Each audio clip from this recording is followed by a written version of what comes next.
Yesus perhatikan tiap tetesan air mata.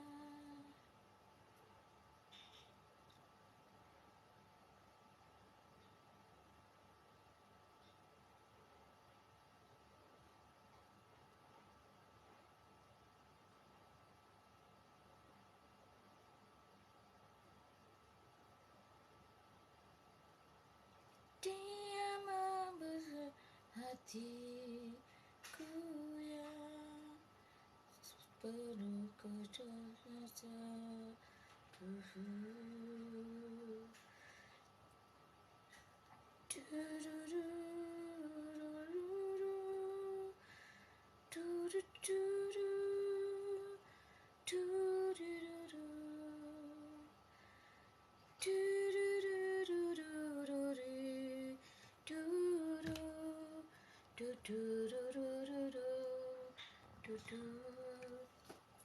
Shalom, selamat malam, selamat datang di ruangan Lina Wijaya 7. Salam sejahtera buat kita semua. Assalamualaikum warahmatullahi wabarakatuh. Bersyukur dari pagi, siang, sore, hingga malam kembali kita masih diberi kekuatan, kesehatan, kesabaran, bahkan kegiatan yang bisa kita lakukan dengan baik. Walaupun hasilnya tidak melulu seturut dengan kehendak kita, tapi setidaknya kita tetap diberi kesempatan untuk berusaha. Bersukacitalah. Oke, terima kasih teman-teman yang sudah ada di dalam ruangan atau yang sedang berjalan menuju ruangan. Sekali lagi Mak Lina Wijaya berterima kasih untuk semua dukungan supportnya. Jikalau memang ruangan ini masih mendatangkan kebaikan, mohon supportnya ya. Silahkan tap-tap layarnya, share live-nya. Temanya ngobrol santai aja. Karena bosan juga dari pagi, siang, sore hingga malam ruangan demi ruangan itu bersih tegang otot. Kalau kita perhatikan, walaupun Mak pribadi tidak melakukan hal-hal tersebut, tidak suka ya, karena memang di Amsal pun dicatat untuk menghindari berbantah-bantahan. Ya, demikian teman-teman. Oh ya, followersnya di Lina Wijaya 5 itu masih 400-an teman-teman. Jikalaupun teman-teman tidak keberatan, silahkan bantu follow ya. Ya harap maklum, memang 1, 2, 3 ya. Dari 7 akun, itu 5-nya disuspend teman-teman. Jadi hanya 2 yang bisa digunakan untuk live. Tapi it's okay lah ya. Tuhan bekerja dalam segala perkara itu untuk mendatangkan kebaikan bagi setiap orang. Nah, terutama mereka yang dipanggil untuk pekerjaan-pekerjaannya. Karena itu, don't worry, be happy. Disuspend, di ban, bikin lagi. Suspend, ban, bikin lagi.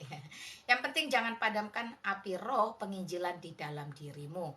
Karena sejatinya setiap kita memiliki hak dan kewajiban untuk memberitakan kasih Kristus yang sudah kita terima, keselamatan yang sudah kita dapat kepada sebanyak-banyaknya orang. Thank you teman-teman ya, sekali lagi bersyukur.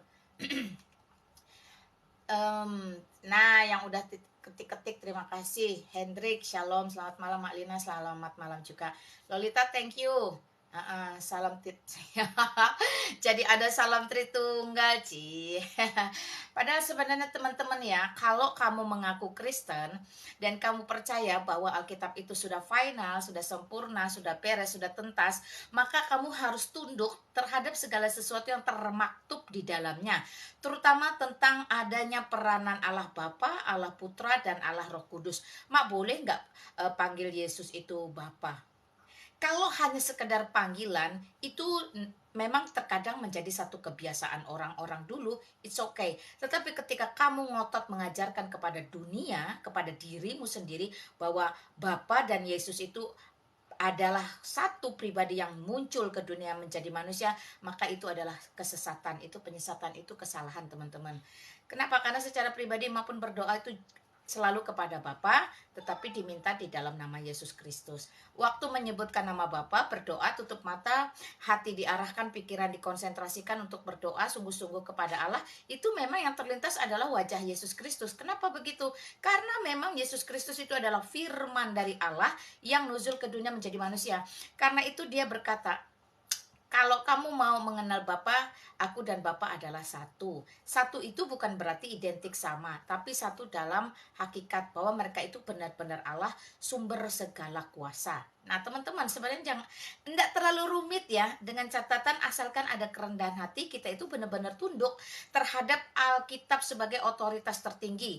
Nah, Alkitab itu dari mana munculnya, datangnya seperti apa, prosesnya bagaimana, itu pun sejarah sudah mencatat bahwa itu dikanon oleh orang-orang yang dipilih secara khusus ya, mendapati urapan dari Roh Kudus. Mereka itu para saksi, mereka itu orang yang memang sudah diberi kemampuan oleh Kristus, oleh Allah itu sendiri untuk bisa mengkanonisasikannya.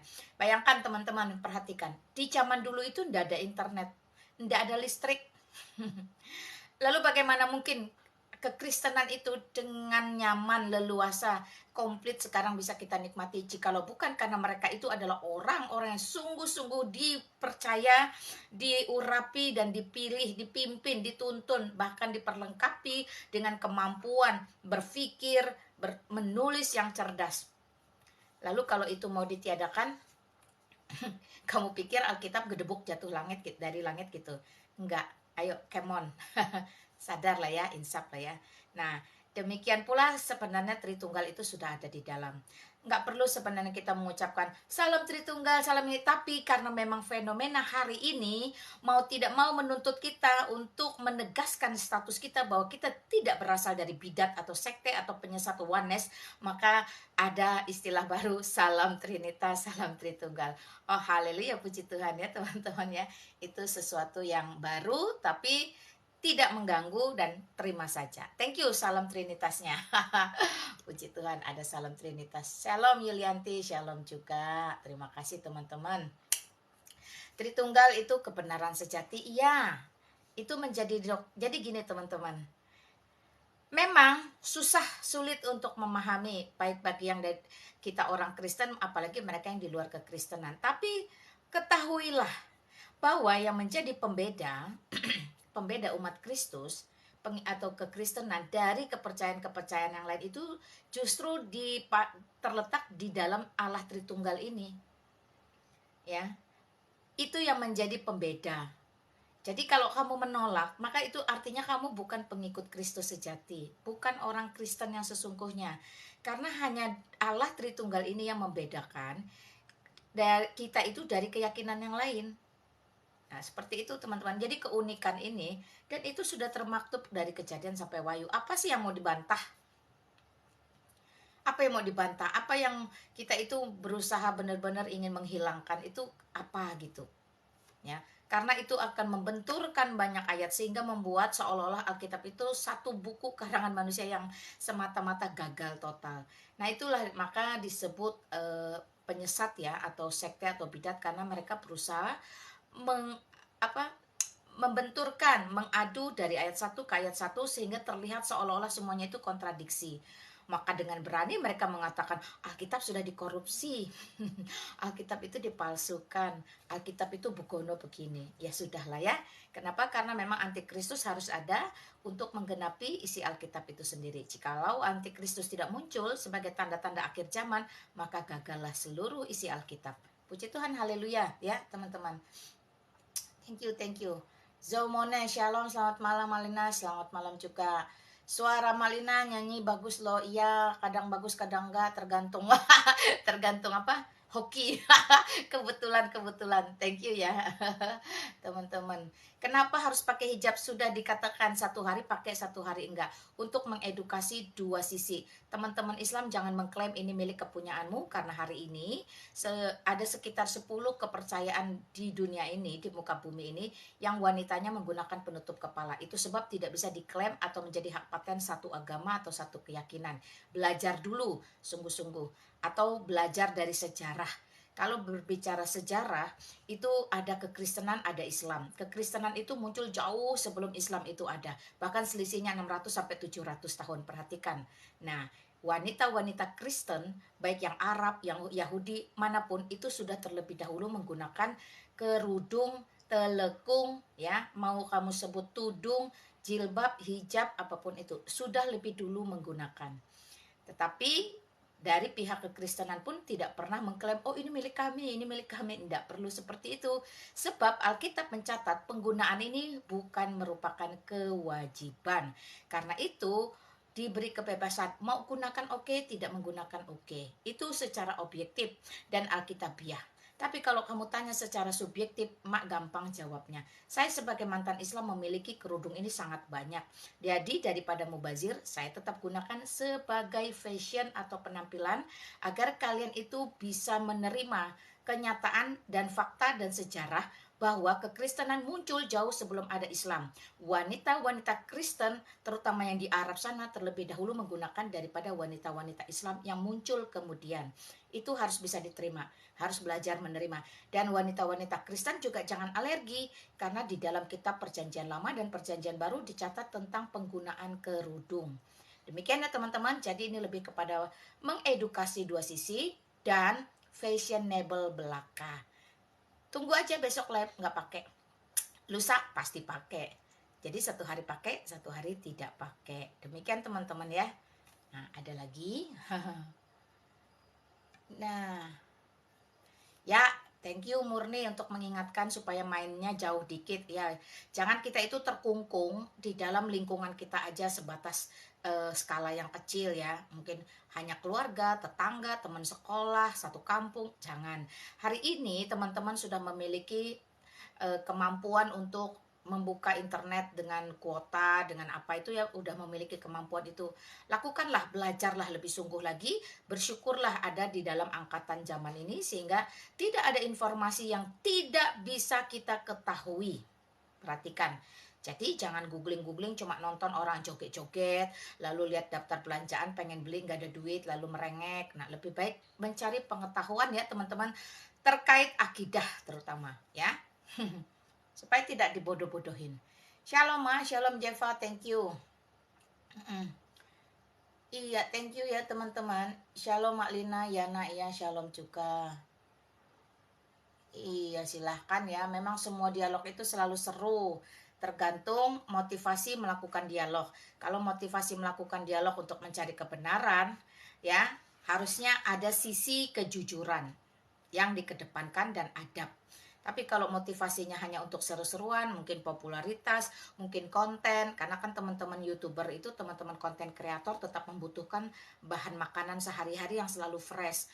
Atau untuk komersil memang, kejar-kejaran koin, perang koin, itu beda lagi. Tergantung motivasinya aja. Yang penting diskusi itu berjalan baik dan tidak menjadikan kita orang-orang yang mudah terpecah belah. Itu aja, NKRI tetap harga mati ya teman-teman. Silakan. Kok nggak gabung di Ricky Sembiring? Saya nggak tahu Ricky Sembiring. Kalau Jeki Sembiring kami barusan tutup ruangan. Saya tadi bersama teman-teman di sana ada 3 jam. 2 jam apa 3 jam hampir lah nyaris seperti baru kita tutup. Ke gereja kadang pakai, kadang nggak suka-suka. Tapi kalau hanya sekedar pasmina selalu saya bawa di dalam tas. Jadi kalau saat saya butuhkan saya selalu bisa gunakan. Intinya Islam agama yang benar. Saya tidak penting dengan agama, saya tidak peduli dengan agama. Kenapa? Karena agama itu tidak menyelamatkan manusia. Agama tidak membawa manusia kemana-mana. Sebab agama itu hanya buatan atau bentukan manusia berdosa sebagai cara atau upaya untuk mencari Allah, mengenal Allah, atau menghadirkan Allah dalam hidupnya. Tapi saya lebih konsen melampaui daripada agama itu, yaitu bahwa setelah kehidupan di muka bumi ini ada kehidupan yang baru. Anda akan kemana pada kehidupan tersebut? Apakah pada kebinasaan kekal atau kehidupan kekal?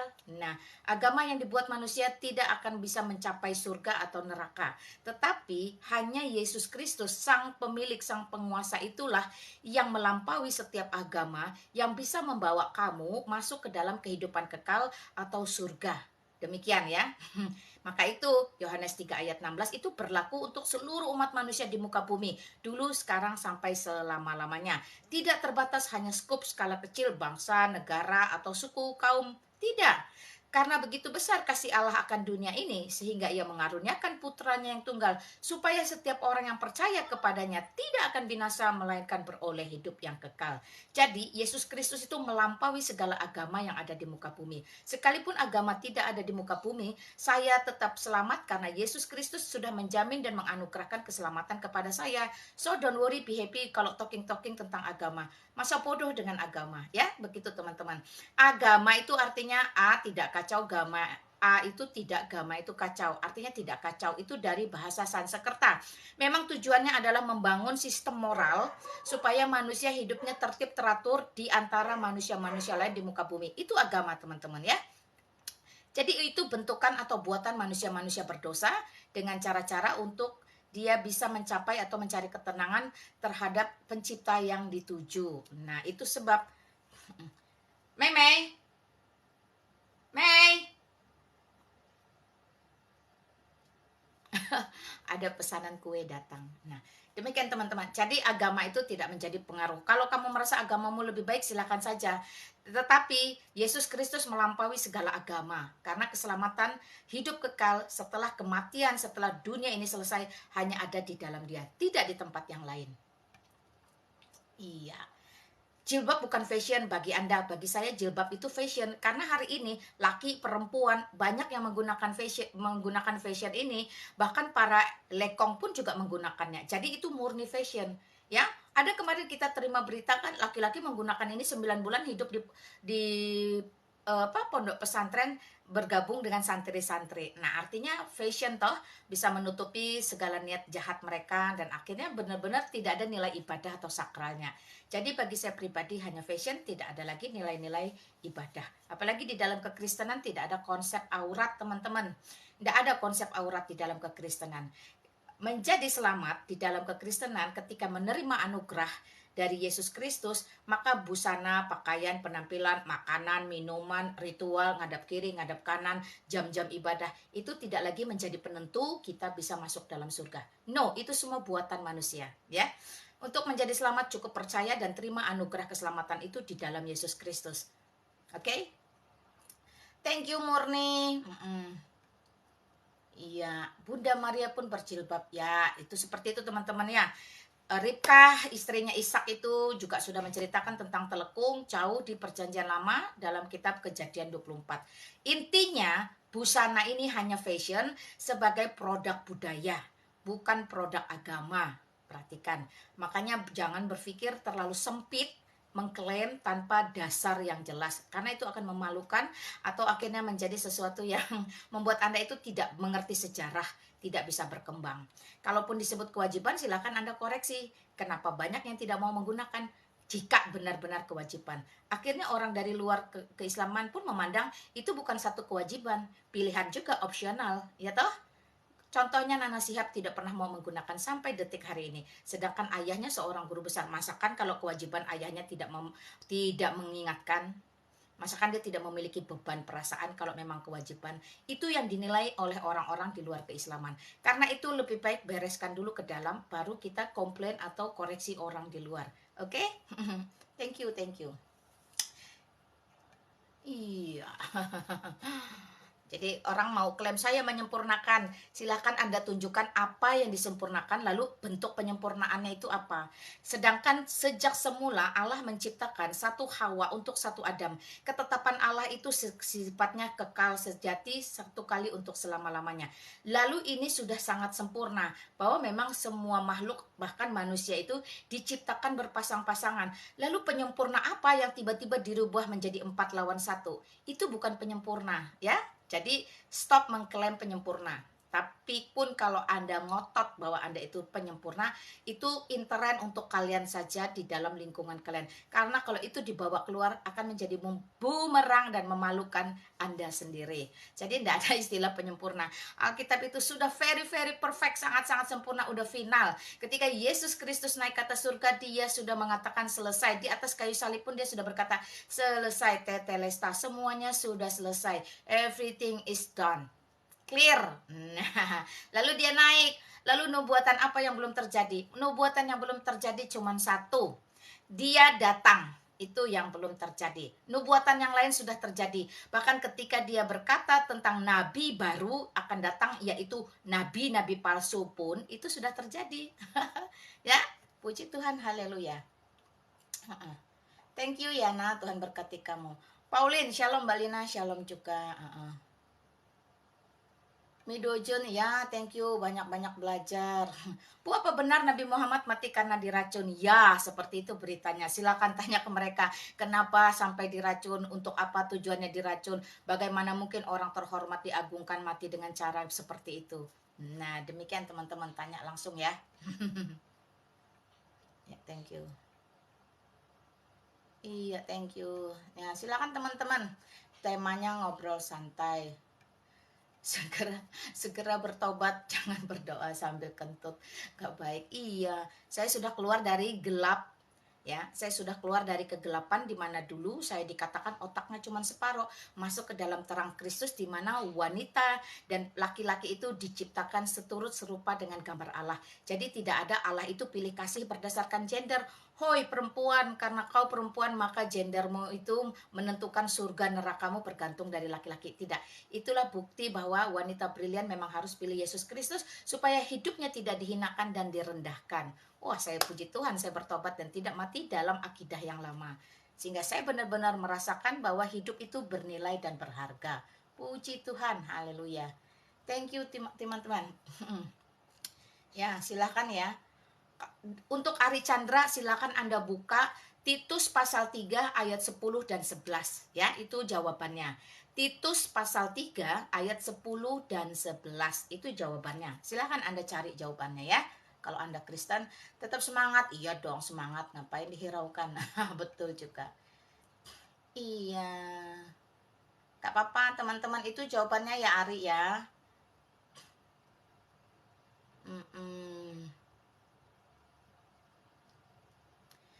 Jilbab produk agama untuk muslim, ya untuk muslim bisa jadi, tapi tidak bisa diklaim untuk orang lain. Karena itu tadi saya bilang, itu intern skala kecil kalian saja. Karena kalau kalian bawa keluar, itu akan menjadi bumerang buat diri kalian dan akan mempermalukan. Karena tidak bisa tidak, sejarah itu membuktikan, fakta di dunia membuktikan, kekristenan itu muncul jauh sebelum Islam itu nongol. Jadi kelihatan mana trendsetternya, mana followersnya. Barang siapa meniru sebuah kaum, dia sebenarnya bagian dari kaum tersebut. Tetapi itulah hebatnya orang-orang kekristenan. Mereka dididik, dilatih, bahkan dituntut untuk hukum kasih. Jadi kalau orang mau ikut-ikut ya silahkan aja, no problem. Karena tidak membawa ke surga. Dalam kekristenan penampilan tidak menjadi tolak ukur. Yang pakai duluan masuk surga, yang nggak pakai batal masuk surga. Itu nothing teman-teman. Makanya kembali lagi dalam 1 Korintus pasal 11 ayat 2 sampai 16, di situ ditulis tentang penutup kepala wanita. Di ayat 16 jelas dikatakan bahwa semuanya itu hanya tradisi atau kebiasaan. Jadi bukan kewajiban. Karena itu saya harus edukasi kalian. Yang Kristen jangan alergi ya, yang Islam jangan klaim ya. Seperti itu teman-teman. Cerdaslah. Shalom Bulina, Skylight, iya shalom juga, thank you teman-teman. Kalau namanya nggak sempat terpanggil tersebut, mohon maaf ya. Doakan bisa pergi ke Yerusalem bareng Bulina dan Pastor Jake. Puji Tuhan, kita berdoa teman-teman ya. Semoga ada jalannya. Karena, nah sekalian aja mau umumkan. Tanggal 14 sampai 25 Agustus tahun 2023 ini, Mak Lina, Pastor Jackie dan Pendeta Andre beserta 40 kuota orang ini yang sudah mulai mendaftar, mulai terisi, itu akan pergi melakukan perjalanan iman selama 12 hari kerja ke Mesir, ke Israel, ke Yordania, dan Petra teman-teman. Ada kurang lebih 50 spot titik yang akan kita kunjungi di mana membuktikan bahwa Alkitab itu benar-benar sumber kebenaran dan kehidupan. Jadi Alkitab itu tidak hoax, tidak fake, bisa diselaraskan dengan sejarah dunia. Karena memang sejatinya Yesus Kristus itu membuka sejarah dan menutup sejarah. Bagi kalian yang ingin berbagian, pergi bersama kami kapan lagi? Karena hanya dengan biaya 2.850 US dollar, kalian sudah bisa pergi selama 12 hari kerja menggunakan pesawat Uni Emirat Arab. Nah, pesawat itu teman-teman transitnya di Dubai. Dubai salah satu world destinasi ya, number one. Sekarang menjadi tujuan wisata dunia nomor 1. Karena memang di Dubai itu ada satu hotel atau gedung yang satu-satunya di bumi ini bisa dilihat dari angkasa luar. Puji Tuhan ya. 6,5 jam kita akan transit kepergian dan kepulangan. Maka teman-teman yang suka mini vlog 6,5 jam putar-putar cukup lah ya. 3 jam, 2 jam dipakai putar-putar, yang 4 jamnya dipakai duduk-duduk menikmati suasana. Itu teman-teman. Dan 2.850 US dollar ini include A sampai Z, dari visa keberangkatan Jakarta kembali lagi ke Jakarta. Itu visa, hotel, tiket pesawat, semuanya teman-teman, termasuk voucher 500 US dollar itu senilai kurang lebih hampir 7 juta rupiah. Teman-teman bisa puas-puasin belanja belinji, bawa oleh-oleh pulang ke rumah. Jadi kalau ada yang kepikiran, "Ma, uang aku itu cuma ada 40-an juta." Karena 2.850 US dollar kalau dikurskan dengan dolar yang saat ini agak murah, itu hanya 41,4 juta teman-teman. Dengan uang 41,4 juta, teman-teman bisa 12 hari kerja transit di Dubai, dapat bonus itu pergi ke Dubai, ditambah lagi voucher belanja oleh-oleh senilai hampir 7 juta, itu sangat-sangat worth it dan sangat-sangat murah. Ditambah lagi ditemani oleh Mak Lina Wijaya loh, peserta Pastor Jackie Sembiring dan Pendeta Andre. Kapan lagi? Pergi bisa kapan aja, dengan tour yang mana aja, tapi bareng kami belum tentu. Voucher 500 US dollarnya juga belum tentu. Itu satu keuntungan teman-teman. Jadi kalau ada yang bilang, "Aku titip ya oleh-oleh, nih uang aku cuma ada 300.000, kolek teman-teman. Aku titip ya belikan ini itu nih 500.000, kolek teman-teman. Aku titip lagi ya oleh-oleh, nih ada 1 juta, kolek teman-teman." Rupiah-rupiah tersebut teman-teman bisa jadikan buat uang setelah kembali ke Indonesia, karena di sana tidak perlu dipakai. Cukup belanja oleh-oleh dengan voucher senilai 500 US dollar. Wow, luar biasa bukan? Jadi perjalanan kali ini tentu sangat-sangat murah dan mewah. Nah, itu teman-teman ya.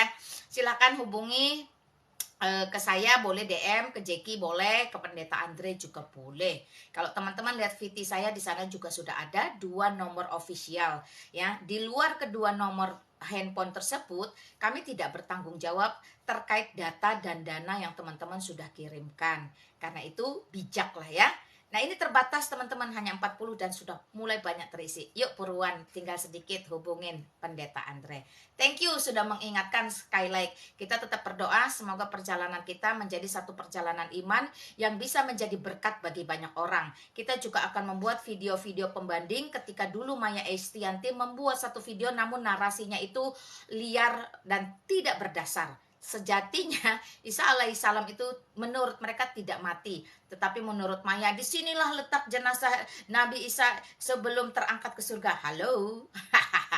Nah, itu tentu salah ya teman-teman ya. Makanya jangan blunder ketika ada 2 cerita dengan 2 kitab berbeda, dengan 2 Allah yang berbeda, bisa dipastikan salah satunya itu palsu. Yuk kita cari sama-sama kebenarannya. Barometernya apa? Tolak ukurnya apa? Tidak bisa tidak, karena itu terkait peradaban manusia di muka bumi. Maka yang menjadi tolak ukur atau barometer adalah sejarah yang bisa dibuktikan. Peninggalan-peninggalan, arkeolog, manuskrip, saksi mata, konfirmasi. Nah, itu hanya ada di dalam Alkitab. Jadi, kita akan membuat video perjalanan yang sama dengan narasi yang lebih alkitabiah. Karena dalam jejak digital, kita meninggalkan sejarah, kita meninggalkan jejak bagi anak cucu keturunan kita. Jikalau ada video-video tersebut yang salah, kita tidak luruskan, maka celakalah anak cucu kita ketika mendapatkan informasi yang salah. Sebab informasi yang salah, jikalau masih terus-terusan digaungkan, itu dianggap seolah-olah menjadi kebenaran. Itu menjadi tanggung jawab kita bersama-sama. Yuk jalan bareng bersama Mak dan Jackie. Kita live di sana, kita berbagi berkat buat teman-teman yang ada di sini. Oke ya teman-teman, persiapkan dirimu baik-baik. Mak, aku punya uang tapi aku nggak punya waktu, gimana nih? Jangan tahan berkat Tuhan selesai sampai di kamu. Oke? Ada keluarga, ada orang tua, ada saudara, ada anak, silahkan. Atau lebih penting lagi, jikalau pendetamu, gembalamu, hamba Tuhanmu belum pernah, berangkatkanlah mereka. Karena mereka itu pun juga layak pantas ya, untuk boleh pergi ke sana. Ya, berkat Tuhan akan melimpah kepada setiap kamu yang memberangkatkan pendetanya atau hamba Tuhannya secara gratis ke perjalanan ini ke Tanah Suci. Ke tanah perjanjian teman-teman. Itu saran dari emak. Persiapkan diri, catat waktunya 14 sampai 25 Agustus 2023. Masih sekitar ada ya 1,5 bulan gitulah ya teman-teman ya. Thank you teman-teman. Nah, demikian. Saya tidak bisa membaca semua ya, karena sudah mulai banyak yang tulis. Nah, untuk typing paling secara global aja, untuk typing mudarat dari teman-teman Islam atau typing negatif dari penyesat Wanes, mohon maaf Anda tidak ini ya, tidak akan diladeni. Tapi kalau mau ngobrol santai, saya tetap izinkan naik ke atas dengan catatan santun beradab. Jadi kalaupun mau tabayunlah dengan cara-cara yang santun dan beradab. Thank you teman-teman. Bu, tadi 1 Korintus berapa? 1 Korintus pasal 11 ayat 2 sampai 16 teman-teman, terkait dengan kerudung, telekung, tudung, jilbab, hijab, mantilah, apalagi mukena, whatever sebutannya apa, tapi itulah dia ya teman-teman, penutup kepala bagi kaum wanita. Nah, ayo kita mampir ke Dubai. Bisa kopdar ya Mak Lina? Oh bisa, kopi darat boleh, monggo silakan. Jeki itu selaku pemandu rohani teman-teman. Jadi kalau selama ini teman-teman mendengarkan penjelasan Jeki hanya lewat kamera, nanti teman-teman bisa dengar langsung bagaimana dia menjelaskan. Nah demikian. Mei, Mei,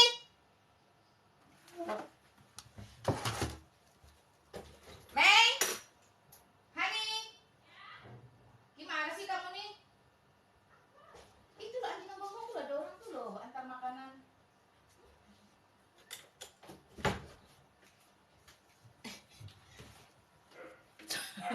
Panggilan Ibu Pertiwi harus kencang teman-teman.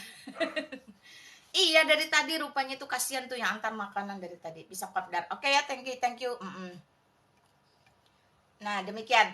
Nah bidat-bidat Wanes ini, penyesat-penyesat ini teman-teman sekarang lagi menggelora, menggeliat, memberontak, tidak terima. Padahal mereka itu harusnya insaf, sadar, dan segera bertobat. Kenapa? Karena bidat ini sudah dicatat dalam Alkitab. Dan mereka ini bukan barang baru. Mereka ini produk lama yang timbul tenggelam sebagai bagian dari rencana iblis untuk muncul sebagai antikristus di akhir zaman. Jadi jangan marah. Kalau memang kamu itu bidat, ya harus kamu terima bidat, realitanya seperti itu. Dan sudah dikutuk oleh gereja, karena itu bertobatlah. Kenapa harus memilih binasa? Nah demikian teman-teman ya. Jadi yang melebeli itu gereja, yang melebeli itu Alkitab. Bukankah percaya kepada isi Alkitab, maka harus terima tentang antikristus, tentang nabi palsu, tentang guru palsu, tentang bidat penyesat. Salah satunya Wanes sekte ya teman-teman. Itu fakta. Nggak perlu mungkir, nggak perlu malu. Menjadi orang Kristen itu ketat. Ya katakan ya, tidak katakan tidak. Kalau memang bidat, katakan bidat ya. Kalau memang mereka penyesat, katakan penyesat, supaya ada orang yang bisa diselamatkan. Karena kalau kita membiarkan itu sama artinya kita menutup mata, melihat ada copet, kita lihat ada copet. Copet ini karena kita berdalih kasih, udahlah jangan kita teriak, jangan kita tegur, kasihan nanti dia kalau ketahuan nyopet digebukin. Kita tidak berpikir korbannya ya. Karena itu bentuk kasih kita, si bidat penyesat ini, seperti si copet ini, si kriminal ini, tetap harus kita teriakin supaya korban itu sadar dan tidak ada lagi korban yang banyak berjatuhan. Itu tujuannya ya teman-teman ya. Karena itu bertaubatlah, mengapa harus binasa. Iya, betul. Kayak warung memang kita harus buka tutup supaya teman-teman paham bahwa ini bukan produk agama. Ini tidak ada nilai sakral, tidak ada nilai ibadah, hanya fashion. Fashion itu tidak bisa dibatasi teman-teman. Laki, perempuan boleh pakai bebas, bahkan lekong-lekong juga pakai, no problem. Karena itu sangat memalukan jika kalian mengklaim ini sebagai produk agama. Udah ditegasin ya berulang-ulang. Thank you teman-teman. Ada lagi yang mau bertanya? Iyo, jangan mempermalukan diri dengan mengklaim bahwa ini milik agamamu. Perhatikan tadi udah dijelaskan panjang lebar. Nah, oh ya, buat teman-teman yang menjalankan ibadah salat Isya, berarti ini udah jam 19:09 waktu Indonesia bagian Barat. Selamat menjalankan ibadah salat Isya ya. Sebaik-baiknya salat yang tidak ditunda. Demikian teman-teman. Sok sana pergi dulu. Nanti balik lagi gampang, yang penting jangan mudarat aja. Thank you teman-teman ya. Nah, kalau tidak ada, kalau bicara ya teman-teman bidat Wanes, jangan suka belusukan mencari kesempatan. Diundang naik nggak berani, nanti naik di atas ribut-ribut, menunjukkan adabnya. Itulah ciri-ciri penyesat. Oke? Buka ruangan sendiri. Jadi kalau mau sesatin di sana, tanggung jawab di sana. Jangan ngumbak-ngabik, ngejar-ngejar saya aja, ada apa dengan saya? Luar biasa, puji Tuhan. Oke teman-teman ya. Jadi tentang antikristus itu dicatat dengan jelas ya. Antikristus itu termasuk orang-orang yang tidak mau belajar, dengan bodohnya berkata bahwa Yesus itu adalah Bapa. Bapa yang turun ke dunia itu adalah Yesus. Itu penyesat. Itu bidat, itu pengajaran yang tidak pernah sejalan dengan isi Alkitab. Karena itu kita harus tentang pengajaran-pengajaran iblis ini yang banyak merusak, bahkan mengadu domba, bahkan memecah belah kekristenan. Memang bidat penyesat Yohanes ini merupakan aib di dalam kekristenan. Karena itu kita harus satu hati untuk menentang. Bagaimana mungkin mereka mengatakan percaya kepada Alkitab, di sisi lain mereka mengatakan Alkitab sudah dikorupsi. Bagaimana mungkin di sisi satu mereka menghina bapak-bapak gereja, menolak percaya pada ajaran manusia. Mereka lupa bahwa Alkitab ini dikanon oleh siapa. Nah, itulah kebotolan bidat Yohanes yang memalukan, yang menjadi aib dalam kekristenan. Karena itu, aib itu sama seperti borok nanah yang harus kita congkel keluar. Pada saat kita bersihkan, kita congkel, itu memang mereka akan teriak-teriak. Sama seperti anak saya waktu kakinya kemasukan duri, itu pada waktu dicabut akan ada dua reaksi. Dia akan teriak positif, mama sakit, ampun. Atau dia teriak-teriak negatif seperti Yohanes bidat ini, kamu tidak ada kasih, kamu menghakimi, kamu itu membalas dendam, kamu itu iri dengki, kamu itu bla bla bla bla bla bla bla. Itulah ya ketika koreng kita, borok kita, nanah kita itu dikorek, sama seperti bidat penyesat Yohanes ini. Ketika kita proklamirkan, kita umumkan supaya orang jangan tersesat, mereka akan bereaksi. Itulah pekerjaan iblis. Perhatikan teman-teman.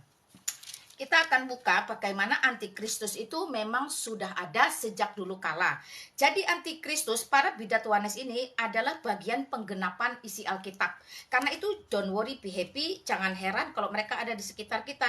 Yang menjadi heran adalah ketika kita membiarkan penyesat-penyesat bertopengkan penginjilan, berjubahkan apologet, namun spiritnya itu antikristus. Tapi kita tutup mulut. Tidak boleh, itu tidak benar. Kita harus speak up. Kalau memang spirit mereka adalah antikristus, kita harus berani berkata-kata. Sebab ya, katakan ya, kata Alkitab. Tidak, katakan tidak. Lebih dari itu berasal dari si iblis. Jadi kalau memang bidat, katakan saja bidat. Kalau sekte, memang katakan sekte. Kalau penyesat, katakan penyesat. Jangan ragu, jangan takut. Karena itu sesuai sudah dengan prinsip-prinsip Alkitab. Ya, teman-teman ya.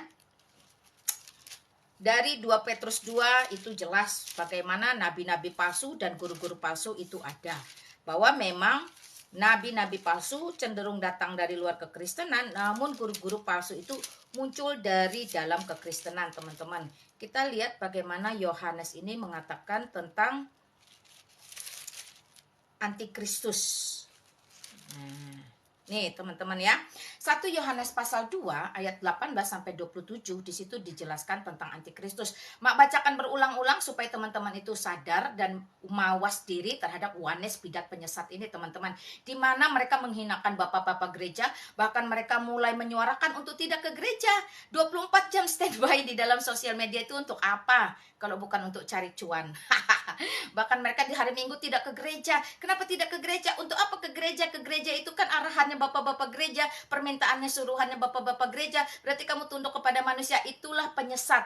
Padahal Ibrani 10 ayat 25 jelas berkata, karena itu bidat Yohanes penyesat ini memang kita harus tentang bersama-sama ya teman-teman. Termasuk mereka mulai menggiring orang untuk jangan ke gereja. Makanya teman-teman Yohanes bidat, jika ditanya gerejanya mana, jemaatnya mana, tidak bisa mengatakan dengan jelas. Mereka hanya orang-orang yang menyusup dari gereja ini ke gereja itu. Bahkan ada yang rela bela-belain ngaku ortodok lah, ngaku GBI lah, ngaku gini. Dimana semua gereja-gereja yang disebut itu adalah memegang teguh bahwa Allah Tritunggal Maha Kudus, Maha Mulia itu jelas ya ada di dalam Alkitab. Perhatikan ya. Antikristus satu-satunya dicatat dalam Yohanes. Anak-anakku, waktu ini adalah waktu yang terakhir. Dan seperti yang telah kamu dengar, seorang antikristus. Jadi antikristus itu memang muncul pribadi lepas pribadi, teman-teman ya. Akan datang, sekarang telah bangkit banyak antikristus. Karena itu mereka mulai berkoalisi dari ruangan ke ruangan, menghinakan Bapak Gereja, mengatakan Alkitab beginilah, begitulah, bahkan merendahkan, meniadakan peranan Allah Bapa dan Allah Roh Kudus. Mereka lupa bahwa penghujatan terhadap Allah Roh Kudus itu tidak pernah bisa diampuni. Sehingga bisa dipastikan nanti di sini dicatat bahwa antikristus ini akan berakhir pada kebinasaan. Karena itu bertobatlah, mengapa harus binasa lagi kalian wanes. Ya, telah bangkit banyak antikristus. Itulah tandanya bahwa waktu ini benar-benar adalah waktu yang terakhir. Memang mereka berasal dari antara kita. Perhatikan, memang mereka berasal dari antara kita, seolah-olah mereka Kristen. Tapi perhatikan ya kalimat berikutnya, tetapi mereka tidak sungguh-sungguh termasuk pada kita. Jadi mereka itu Kristen abal-abal. Sekali lagi, orang mengaku Kristen, gereja yang menolak Tritunggal, orang Kristen yang menolak Tritunggal itu adalah sesat. Itu antikristus. Alkitab yang mencatat, Alkitab yang melabeli Anda. Karena itu bertobatlah, mengapa harus binasa.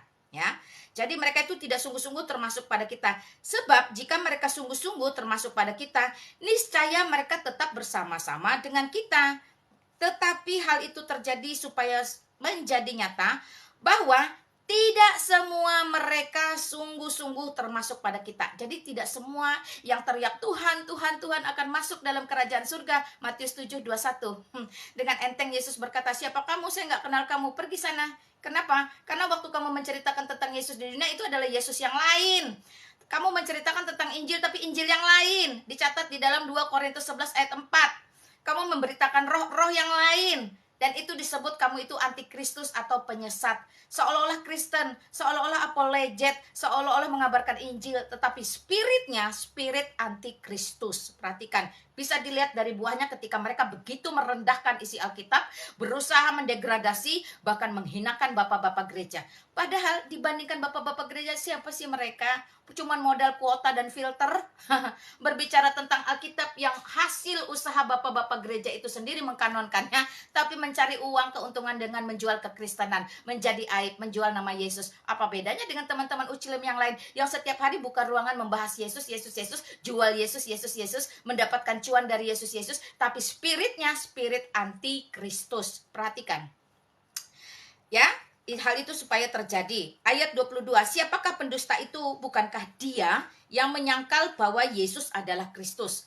Nah, ya, antikristus itu ada dua. Dari luar, mereka dia yang menolak Yesus adalah Kristus. Dari dalam, dia itu adalah antikristus, yaitu dia yang menyangkal baik Bapa maupun anak. Karena itu Haiwanes bidat penyesat, Yesus, Yesus only. Bertaubatlah, mengapa harus binasa? Alkitab mencatat bahwa kamu adalah antikristus ketika kamu menyangkal baik Bapa maupun anak. Bapa dan anak itu dua peranan, ya, dua pribadi dengan satu hakikat, semuanya itu adalah Allah, Tuhan itu sendiri. Sebab barang siapa menyangkal anak, ia juga tidak memiliki Bapa.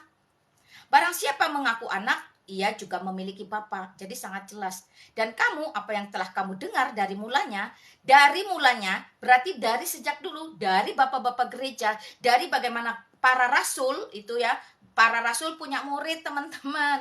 Ayo dong Wanes belajar sedikit ya. Para murid, para saksi, para rasul itu para saksi memiliki murid. Lalu murid ini terus ya, sampai hari ini kamu bisa terima kanonisasi Alkitab ini yang kamu comot, yang kamu goreng-goreng, yang kamu pilih-pilih, yang kamu korupsi, yang kamu kudeta, yang kamu acak-acak itu. Tetapi perhatikan, barang siapa menolak anak, dia tidak memiliki Bapa. Barang siapa memiliki Bapa, dia juga memiliki anak. Itu Alkitab yang catat ya. Dan kamu, apa yang telah kamu dengar dari mulanya itu harus tetap tinggal di dalam kamu. Jika apa yang telah kamu dengar dari mulanya itu tetap tinggal di dalam kamu, maka kamu akan tetap tinggal di dalam anak dan di dalam Bapa. Anak dan Bapa itu tidak menjadi sama. Jadi kalau ada si Wanes bidat mengatakan, Yesus itu adalah Bapa yang turun ke dunia menjadi manusia. Jadi Bapa itu ya Yesus. Jadi yang disalib di atas kayu salib itu ya Bapa ya Yesus ya Roh Kudus. Alamak, bertaubatlah, mengapa harus binasa, hai bidat Wanes. Ya, jangan sesatkan orang lain. Jikalau dirimu ingin tersesat, konsumsi buat dirimu sendiri saja. Kemudian rendah hati, belajarlah tunduk terhadap otoritas Alkitab. Bahwa doktrin Allah Tritunggal sejak Kejadian pasal 1 sampai Wahyu tidak bisa kamu luputkan. Dia begitu kental, nyata, dan dalam. Karena itu, gereja yang menolak Tritunggal, manusia Kristen, orang Kristen yang menolak Tritunggal itu adalah sesat. Itu antikristus, Alkitab mencatat. Tapi bersyukur, puji Tuhan, haleluya. Justru bidat Oneness sekte ini sudah dianatema oleh gereja. Artinya tidak ada satu gereja yang menolak doktrin Allah Tritunggal. Tidak ada satupun sekolah tinggi teologi yang menolak doktrin Allah Tritunggal. Karena itu kalau kamu sekolah teologiamu tidak beres, kamu dikeluarkan, itu karena bidat sektemu tercium. Ya, semua yang menolak Allah Tritunggal sudah dikatakan adalah antikristus. Bidat sekte yang sudah dianatema oleh gereja. Bertobatlah, mengapa harus binasa? Oke? Kita lanjut teman-teman ya. Nah, dan inilah janji yang jika apa yang telah kamu dengar dari mulanya ini tetap tinggal dalam kamu, maka kamu akan tetap tinggal di dalam anak dan di dalam Bapa. Dan inilah janji yang telah dijanjikannya sendiri kepada kita, yaitu hidup yang kekal. Jadi setiap mereka yang menerima Bapa dan anak mengakui dengan tulus, ikhlas, dan rela berkorban bagi Allah Bapa, Putra, dan Roh Kudus, dia yang mendapatkan hidup yang kekal. Sedangkan bidat Oneness mendapatkan apa? Kebinasaan kekal. Puji Tuhan, haleluya teman-teman ya.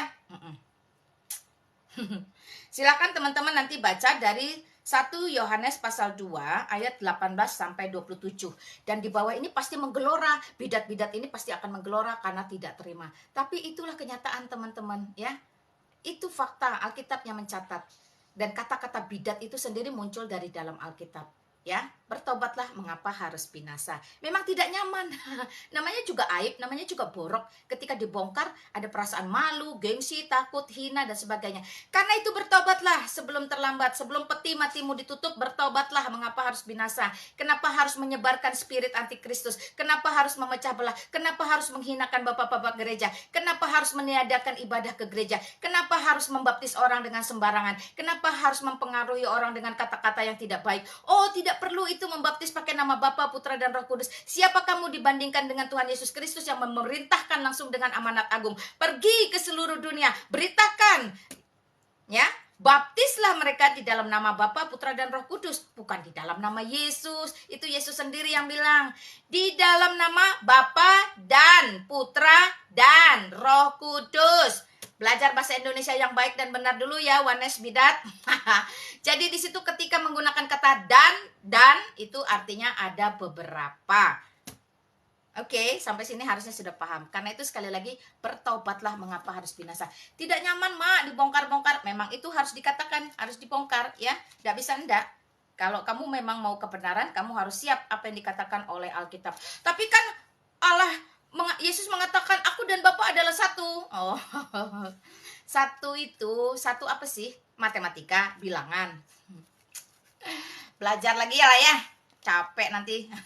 Tapi nggak apa-apa teman-teman, terima kasih buat kalian yang selalu support untuk mencari kebenaran secara utuh. Bukan hanya latah ikut-ikutan fenomena yang saat ini marak di sosial media, terutama di TikTok dan di YouTube. Pokoknya harus ke kiri, ikut ke kiri. Wah, kerennya ngetrennya ke situ ke situ. Oh, yang sana penontonnya banyak, naik ke sana. Oh, yang ini duitnya koinnya banyak, naik ke situ. Tidak seperti itu penginjilan sejati, teman-teman ya. Motivasinya murni itu membawa jiwa yang hilang kepada Kristus. Jadi motivasinya bukan untuk popularitas, bukan untuk komersil, apalagi yang lagi teman-teman yang lagi pada mau caleg-caleg ini, perhatikan baik-baik ya. Jangan tunggangi kekristenan dengan kepentingan-kepentingan pribadimu. Karena ada satu masa Tuhan tidak ingin dipermainkan dan dia membongkar semua kejahatanmu. Perhatikan baik-baik ya. Nah, lalu harus bagaimana Mak kita terhadap antikristus ini? Ada di 2 Korintus teman-teman. Dibaca saja 2 Korintus 11 tadi Mak sudah bilang ya. Tuh. 2 Korintus 11 ayat 4 ini nasihat dari Paulus bagi kita. Sebab kamu sabar saja jika ada seorang datang memberitakan Yesus yang lain. Nah, bidat Oneness ini sedang memberitakan Yesus yang lain. Tapi demi kepentingan mereka, demi penyesatan-penyesatan yang akan dilakukan, maka mereka dengan lantang berkata, kami memuliakan nama Yesus, kami memasyurkan nama Yesus. Hanya iblis yang tidak suka nama Yesus dimasyurkan, Alkitab mencatat yang kamu sampaikan itu adalah Yesus yang lain ketika kamu merendahkan bahwa Yesus dan Bapa itu adalah sama, sehingga sama-sama di atas kayu salib disiksa menjadi almarhum. Perhatikan ya, hati-hati dengan penyesatanmu. Jadi ketika kamu memberitakan Yesus yang lain, Alkitab pun sudah memperingatkan untuk waspada dan sabar ketika ada orang datang memberitakan tentang Yesus yang lain. Baca lagi. Sebab kamu sabar saja jika ada seorang datang memberitakan Yesus yang lain daripada yang telah kami beritakan. Atau memberikan kepada kamu roh yang lain daripada yang telah kamu terima. Atau Injil yang lain daripada yang telah kamu terima. Jadi roh Injil Yesus itu sekarang udah banyak plagiatnya teman-teman. Udah dikloning sana sini.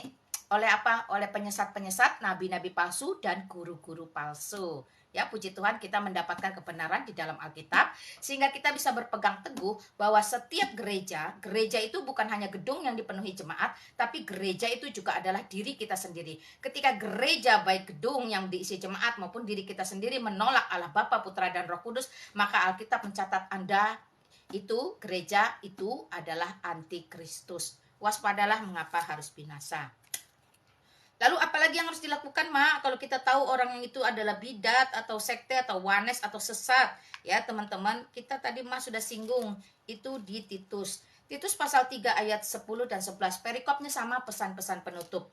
Ya, perhatikan baik-baik teman-teman. Seorang bidat, jadi kata-kata bidat itu ada di dalam Alkitab. Bukan Malina yang melabeli kamu, itu Alkitab yang melabeli kamu. Alkitab memberi panduan yang jelas tentang antikristus dan siapa kamu, hai wanes bidat. Dan demikian sudah dikaji oleh gereja sehingga gereja mengkutuk kalian sejak dulu kala. Jadi ketika muncul mencari sensasi, ya udahlah ikut-ikutan latah. Kayaknya seru nih ikut-ikutan. Kayaknya ada kepentingan nih bisa populer dalam sekejap. Kayaknya bisa, wah kebetulan aku lagi nyalek nih, lumayan kan cari-cari nanti bisa DM-DM-an bla bla bla bla bla dan seterusnya. Perhatikan. Iblis itu adalah bapa segala dusta dan dia bisa memakai siapapun, bisa bermanifestasi dalam bentuk apapun, terutama dalam sosial media. Karena itu waspadalah, ya puji Tuhan ya. Seorang bidat yang sudah 1-2 kali kau nasihati, hendaklah engkau jauhi. Engkau tahu bahwa orang yang semacam itu benar-benar sesat. Dan dengan dosanya menghukum dirinya sendiri. Karena itu teman-teman, jadi jelas ya, sabar. Kalau ada yang mengabarkan, memberitakan kepadamu tentang Yesus yang lain, roh yang lain, dan Injil yang lain. Sabar tidak identik dengan kompromi. Lalu diam aja, nggak usah dikasih tahu kan, yang penting sama-sama Yesus, sama-sama Kristen. Itu salah, itu sesat. Sabar tidak identik dengan kompromi, sabar tidak identik dengan toleransi, dan sabar tidak identik dengan pembiaran. Justru Alkitab men-treat kamu dalam Matius 18 ayat 15, 16, 17. Tegur. Kalau mereka tidak mau ditegur, bawa 2, 3, 4 orang. Tegur lagi. Masih tidak mau ditegur, publikasikan. Umumkan kepada jemaat bahwa itu adalah bidat, itu adalah wanes, itu adalah sekte, itu adalah penyesat. Supaya tadinya ada 100 orang mendengarkan pengajaran si penyesat ini menjadi sadar dan paling tidak minimal 50 orang terselamatkan. Itu penting teman-teman ya. Jadi jangan diam-diam aja. Itu kan kita kan harus mengasihi. Sekali lagi, sabar dan kasih tidak identik dengan pembayaran. Sabar dan kasih tidak identik dengan kompromi. Sabar dan kasih tidak identik dengan toleransi. Karena terkait iman, kita sebagai orang Kristen harus tegas berdiri di mana. Alkitab catat kok, kalau kamu mau dingin, dingin sekalian. Kalau kamu mau panas, panas sekalian. Kalau kamu suam-suam, akan dimuntahkan. Ya katakan ya, tidak katakan tidak. Lebih dari itu berasal dari si iblis. Bidat katakan bidat, sekte katakan sekte, penyesat katakan penyesat, wanes itu penyesat, katakan wanes itu penyesat. Selebihnya itu dari iblis kalau kamu menutup-nutupi teman-teman. Oke? Jadi semua SOP, semua prinsip-prinsip Alkitab jangan cuma dicomot sini untuk kepentingan itu, dicomot itu untuk kepentingan ini. No, belajar tunduk taat dari Kejadian sampai Wahyu. Oke? Clear sampai di situ ya teman-teman ya. Jadi apa yang harus dilakukan? Sabar. Sabar itu artinya kita tidak membalas kejahatan dengan kejahatan. Jangan karena mereka mengajarkan kesesatan, lalu kita ikut-ikutan mengajarkan kesesatan. Ya, itu namanya membalas. Lalu jangan kita memberi toleransi, memberi ruang, memberi panggung kepada penyesat-penyesat. Jangan memberi telingamu, jangan memberi ruang hatimu. Kenapa? Karena Alkitab juga catat, iman bisa tumbuh dari pendengaran. Pendengaran akan firman Tuhan. Jadi kalau yang kamu dengar itu adalah firman setan, penyesat-penyesat bidat wanes, maka bukan imanmu yang dalam kebenaran yang bertumbuh, tapi kamu akan semakin berjalan pada kebinasaan mengikuti bidat wanes. Perhatikan teman-teman ya. Jadi jaga telingamu, jangan kasih ruang untuk mereka berlama-lama. Tidak perlu belusukan ya. Cari ruangan-ruangan yang membangun iman, jangan cari ruangan-ruangan yang menyesatkan. Karena yang disampaikan mereka itu adalah Yesus yang lain, yaitu firman setan. Nah, demikian teman-teman ya. Aduh mak, begitu kerasnya kah Alkitab? Bahkan sangat keras teman-teman ya. Itu di dalam 2 Petrus 2 itu juga dikatakan. Jadi, para bidat wanes penyesat ini dan sekte-sekte lain yang sudah dianatema gereja, itu sebenarnya bagian dari penggenapan nubuatan Alkitab. Karena itu mereka tidak bisa dibasmi. Yang ada itu adalah kita bergerak maju dengan teguh, dengan iman yang benar, sambil kita waspada dan mawas diri. Sambil kita memberitakan kepada dunia, kita publikasikan bahwa itu bidat, itu sekte, itu wanes, itu sesat. Kita harus beritakan teman-teman, supaya banyak orang lain yang bisa tertolong. Kalau kita itu cuma memberitakan, tapi dengar apa kata Yesus tentang bidat penyesat ini, jauh lebih keras teman-teman. Coba kita buka Lukas. Lukas ayat 17. Ini ketika Yesus Kristus langsung berkata kepada kita semua, maka kita harusnya sadar. Beberapa nasihat perekopnya, Lukas pasal 17 ayat 1. Yesus berkata kepada murid-muridnya, ini Yesus langsung yang berkata, hai bidat wanes, perhatikan. Tidak mungkin tidak akan ada penyesatan. Jadi penyesatan itu pasti ada. Tetapi celakalah orang yang mengadakannya. Adalah lebih baik baginya jika sebuah batu kilangan diikatkan pada lehernya, lalu dilemparkan ke dalam laut alias metong, daripada menyesatkan salah satu dari orang-orang yang lemah ini. Perhatikan ayat ketiga, jagalah dirimu. Jikalau saudaramu berbuat dosa, tegurlah dia. Nah, kalau bidat wanes ini mau bertobat, menerima teguran senior-senior apologet, para hamba Tuhan, ya, apalagi para wanes-wanes bidat ini tidak pernah sekolah teologi dengan becus. Harusnya mereka mendengarkan sarjana-sarjana teologi, para pendeta yang dengan rendah hati, penuh kasih, selalu menegur, mengingatkan. Ya, tetapi mereka bebal, tegar tengkuk. Bisa jadi memang Allah mengeraskan hati mereka. Bisa jadi memang 2 Korintus 4 ayat 3 itu berlaku bagi mereka, bahwa Injil yang benar itu memang tertutup bagi mereka, sehingga mereka sudah ditetapkan untuk binasa. Ya, tetapi bagi setiap kita, jagalah dirimu. Cara kita menegur, mengingatkan saudara-saudara lain yang tidak kita kenal dari Sabang sampai Merauke dengan mempublikasikan itu bidat, itu wanes, itu sekte, itu penyesat, sehingga mereka tidak terkecoh masuk ke dalam ruangan-ruangan iblis, ruangan-ruangan yang penuh motivasi dengan spirit antikristus. Nah, demikian teman-teman. Puji Tuhan kita memiliki satu Alkitab yang dengan jelas mengatakan, kalau Yesus aja bilang lebih baik batu itu diikatkan ke lehermu, tenggelamkan ke laut metong, hai wanes. Mau dibantu? Sini datang, saya ikatin batu ke leher kamu. Ya, oke, bawa ke pantai, ke Anyar, Pulau Seribu. Luar biasa, puji Tuhan, ya. Nah, demikian. Ada lagi tuh, di mana lagi mak tentang nabi palsu, guru palsu. Banyak teman-teman. Banyak. Kenapa itu selalu dicatat berulang-ulang? Supaya memang mendekati akhir zaman, ketika mereka muncul, kita tidak gentar. Kita tetap akan bergerak maju memperkatakan ini. 2 Petrus pasal 2 itu jelas kok mengatakan ya, nabi-menabi dan guru-guru palsu. Silakan teman-teman baca dari ayat 1 sampai 22. Emak cuman mau kasih tahu kalian supaya jangan iri dengki, jangan jealous, jangan cemburu. Itu kan cuman karena iri aja, penontonnya sedikit, followernya sedikit, pasti koinnya cuannya dikit. Halo. Perhatikan, ngapain kita mesti iri, ngapain kita mesti jealous, ngapain kita mesti cemburu? Kalau kita menegur itu karena ada kasih, ya, ada kasih supaya kamu itu tidak binasa. Oke. Di sini dikatakan di ayat 12 tentang para bidat wanes, guru-guru palsu, nabi-nabi palsu. Tetapi mereka itu sama dengan hewan yang tidak berakal, sama dengan binatang yang hanya dilahirkan untuk ditangkap dan dimusnahkan.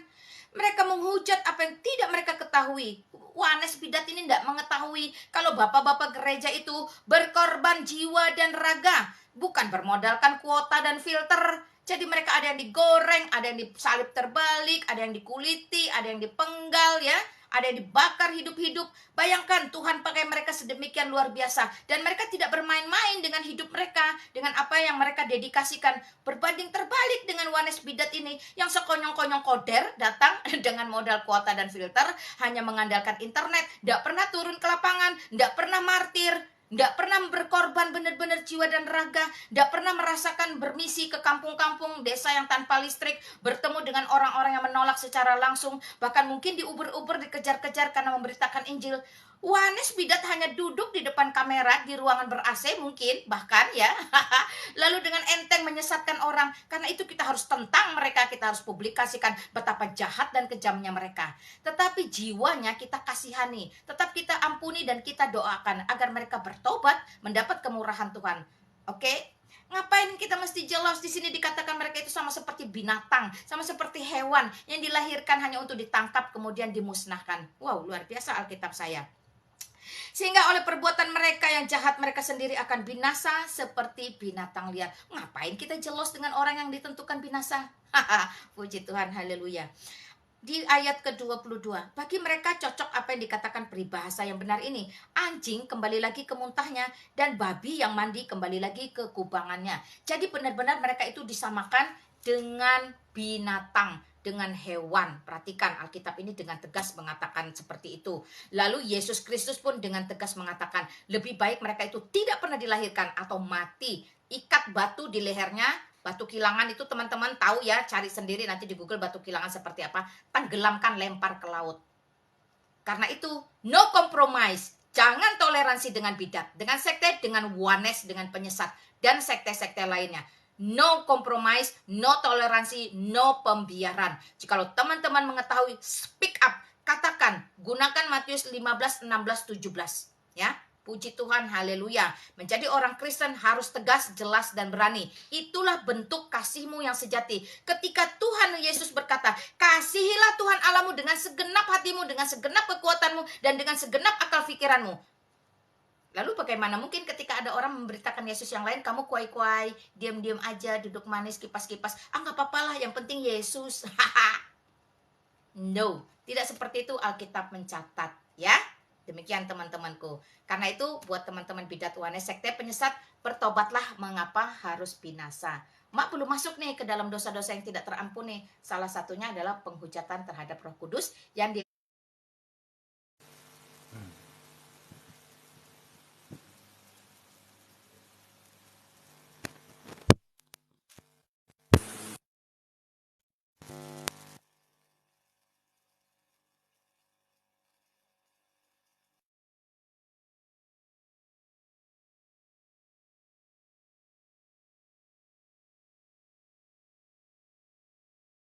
Suaraku nggak kedengaran ya kali. Kali. Aku keluar dulu, mungkin ini kayaknya ada apa? Halo?